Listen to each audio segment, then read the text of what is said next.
Jaganmohan Reddy A1 A2 అయిపోయింది A1. ఈరోజు వినుకొండ అనే ఒక ఊర్లో ఒక రషీద్ అనే అబ్బాయిని జిలా అనే అబ్బాయి నడి రోడ్డు మీద చంపేశాడు. చంపేసిన తర్వాత వెంటనే మన గురువు గారు మంచి కాన్వా వేసుకొని జబర్దస్త్గా గబగబ వచ్చేసాడు. గబగబ వచ్చాడు ఆడికి వెళ్ళినాడు, లోపలికి వెళ్ళినాడు. జగన్మోహన్ రెడ్డి వచ్చాడు, దిగాడు, లోపలికి వెళ్ళాడు, బయటకు వచ్చి ప్రెస్ పెట్టాడు. ఏడవరకే మనం మాట్లాడదాం, కథంతా తేలిపోద్ది. జగన్మోహన్ రెడ్డి వచ్చేటప్పుడు ఆయన కాన్వాయ్లో ఉండే ఒక బండి బాగాలేదంట, కావాలనే దిగి ఇంకో బండి ఎక్కడం. అంటే నన్ను సరిగ్గా చూసుకోవడం లేదు, నన్ను పట్టించుకోవడం లేదు, నన్ను వీళ్ళు చంపేద్దాం ట్రై చేస్తున్నారు. అదే బండి చంద్రబాబు నాయుడు గారు 2014 నుంచి 2019 ఉన్న, 19 నుంచి 24 ఉన్న, ప్రతిపక్ష హోదాలో ఉన్న అందరూ వాడినట్టు బుల్లెట్ ప్రూఫ్ కారే అది. మనం గెలవాలా. ఇప్పుడు ప్రతిపక్ష హోదా కావాలన్నా 18 సీట్లు కావాలా.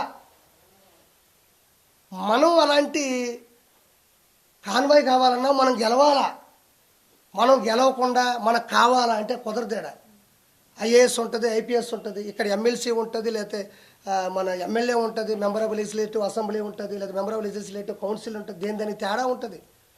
మనం గెలవడంలోనో, ప్రజల చేత ఎన్నుకోబోవడంలోనో, మన మెజారిటీ వల్ల మనకు వచ్చేటువంటి స్థాయి ఉంటుంది తప్ప మనం గబగబా దిగేసి ప్రాంక్ వీడియోస్ చేస్తారు చూడు, గబగబా ఈ బండి దిగి ఆ బండి ఎక్కినంత మాత్రాన జగన్మోహన్ రెడ్డి చెప్తున్నా, నీకు ఎవడు కొత్త బండి ఇవ్వడు. ప్రభుత్వం ఏదైతే నియమిస్తుందో ఆ బండే ఇస్తారు నీకు. ఒకటో పాయింట్, దాన్ని జనాల ముందు ఫోకస్ చేయడం. నన్ను అంటే ప్రజలు ఒక చోట ఉంటే మనోడు ఉడికెత్తిపోతాడు. ప్రజలు ఒక చోట ఉన్నాడంటే ఉడికెత్తిపోతాడు. ఆ ఉన్మాది ఎట్ట ఉడికెత్తిపోతాడంటే వాళ్ళ ముందు చేయాలి. అంటే వాళ్ళ ముందు చేస్తే కదా, అమ్మో జగన్మోహన్ రెడ్డికి బండి తీసేసి ఆ బండి ఇచ్చారు, ఆ బండిలో చంపేస్తారేమో అందుకని ఇంకో బండి ఎక్కాడు అనేది అక్కడ చిత్రీకరించడానికి ట్రై చేశాడు. ఇది ఒకటో పాయింట్, జనాలు తెలుసుకోవాలా. రెండో పాయింట్, వచ్చిన తర్వాత ఏం చేశాడు, బండి డోర్ తీసి చక్కగా నోరు ఓపెన్ చేసి ఇలా పెట్టి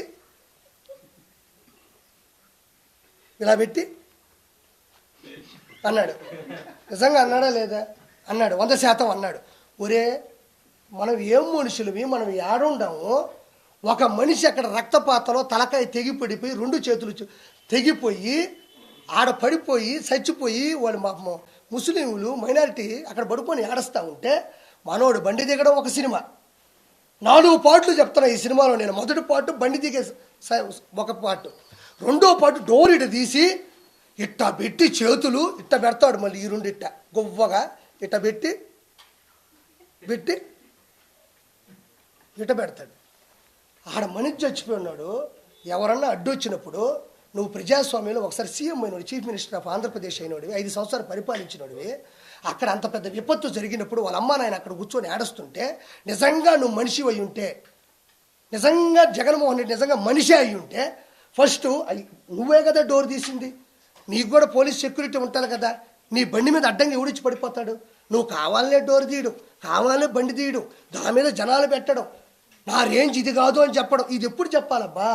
ఏదైనా క్యాంపెయిన్ జరిగేటప్పుడు, ఎలక్షన్స్ ముందు రోజో, లేకపోతే ఒక శుభకార్యానికి వెళ్ళేటప్పుడు, లేకపోతే ప్రజల కోసం వెళ్ళి మాట్లాడేటప్పుడు, సభలకు వెళ్ళేటప్పుడు చేస్తారు. మనిషి చనిపోయి విపత్తుతో ఉన్నప్పుడు చేస్తారా? అక్కడ కూడా ప్రమోషనే. ఇది నాస్తాయి, ఇది నాస్తాయి. రెండో సినిమా అయిపోయింది. దాన్ని సాక్షి పేపర్లు ఏం పెట్టారు తెలుసా? జగన్కి క్రేజ్ ఏమాత్రం తగ్గలేదు. వినుకొండలో విపత్తు, జగన్ హాజరు, ఇది 9వ 10వ ఈ తమ్నైలు. జగన్ క్రేజు ఏమాత్రం తగ్గలేదు.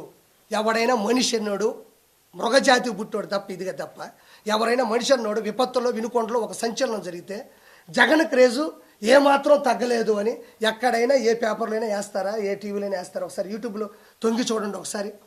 అది ఎంతవరకు సమంజసం? ఇందుకు గత అతను ఓడిపోయింది, ఇందుకు గత అతను 11 సీట్లు వచ్చింది. ఇంకొకటి 3వ సినిమా, లోపల పోయాడు, లోపల డ్యాన్స్ వేస్తుంది, లోపల గుండెకాయ కొట్టుకుంటుంది, జగనన్న జగనన్న జనమంతా నీ వెంటే. జగన్ ఉంటే ఆడిపోయినారు, జనమంతా నీ అంటుంటే 11 సీట్లు ఎందుకు వచ్చినాయి నీకు? ఆడ కూర్చున్నాడు, ఆడ కూర్చోకొని వాళ్ళందరినీ పెట్టుకొని మైండ్ చెడిపింది ఆ మనిషికి.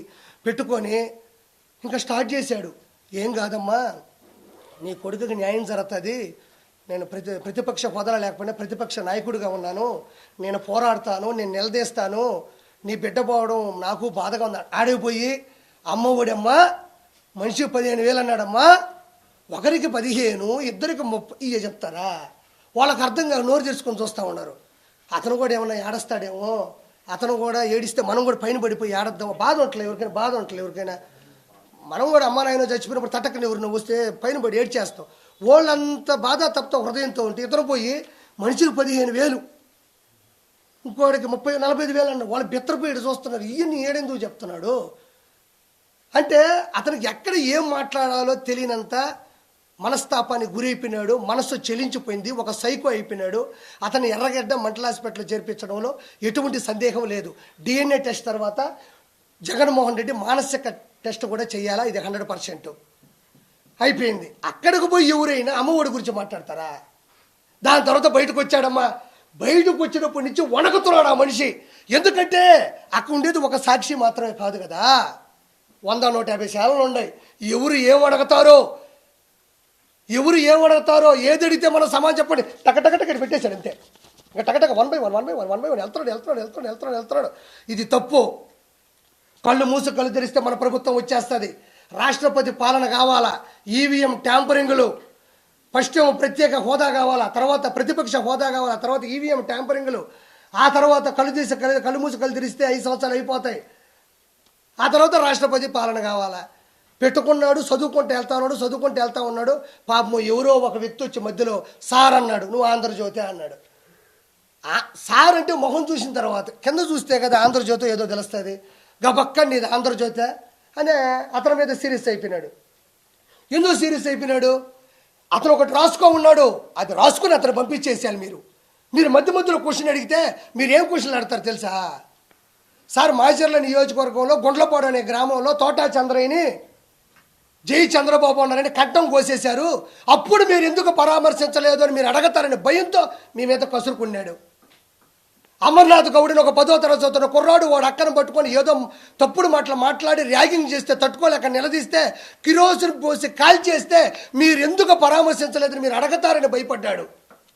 అనంతబాబును ఒక ఎమ్మెల్సీ తన డ్రైవర్ సుబ్రహ్మణ్యం చంపి డోర్ డెలివరీ చేస్తే ఆ రోజు మీరు ఎందుకు వచ్చి పరామర్శించలేదని మీరు అడగతారని భయపడ్డాడు.